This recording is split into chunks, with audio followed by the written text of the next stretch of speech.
Defense news in a nutshell. Your fortnightly guide to all that's happening in MINDEF and the SAF in under 5 minutes. Here's what happened from 14th July to 3rd August. With the new IPPT format introduced by the SAF, servicemen will see a simpler 3-station IPPT test format which is easier to train for. The new IPPT format retains the 2.4-kilometer run and sit-ups and introduces push-ups which tests a soldier's upper body strength. I think the best outcome for the Army is that our NS men can adopt those 3 stations as part of their regular exercise. That means, when you go out for exercise, you do the push-ups, you do sit-ups, and you go for a run, right? And once they do that, it becomes part of their lifestyle. The new scoring system sees the 2.4-kilometer run as having the most weightage with 50 points, unlike the push-ups or sit-up stations where the maximum points is 25. With fitness training already incorporated into their work and training routine, full-time national servicemen and regulars will need a total of 61 points to pass, while NS men will need 51. Although it's a reduction in the number of stations, right, but it's not easier to pass. Every station still requires a certain level of difficulty. Yeah, so if you don't train, I think passing is still a problem. These 3 stations allow me to train at my own free time, even when I'm at home, even in my workplace.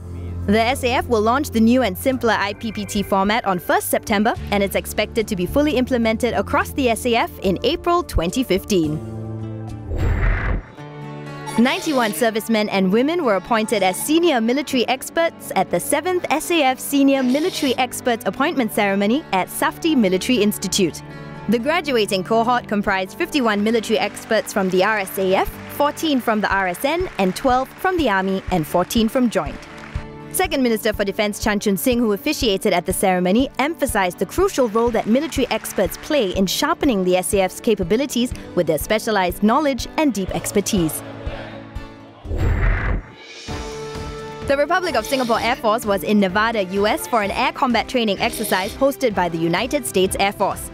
The exercise enhanced their combat readiness and operational capabilities by allowing participants to execute air combat and strike operations in a realistic, high-threat environment.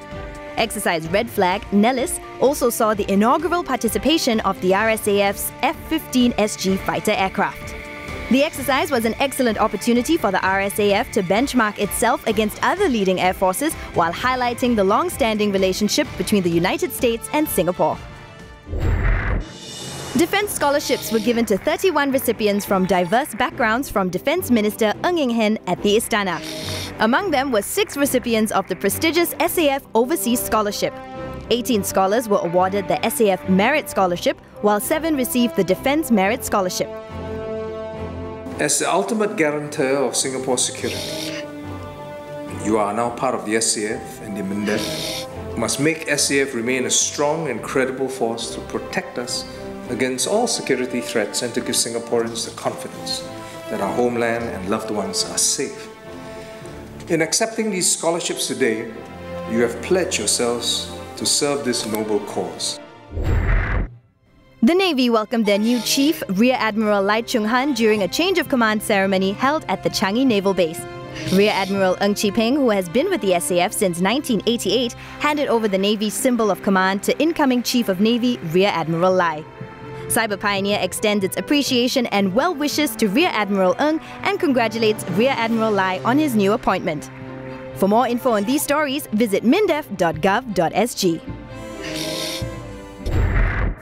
Here's what's buzzing on our social media channels. An exhibition celebrating the RSAF's 45th anniversary was on at the Toa Payoh Hub on 26th and 27th of July. The exhibition, which will travel to Jurong, Sengkang and Yishun, will allow Singaporeans to better understand the RSAF and its operations. Visitors can get up close and personal with unmanned aerial vehicle and ground-based air defense weapons systems. If you want to find out more, just walk up to one of our servicemen or women and they'll be glad to tell you more.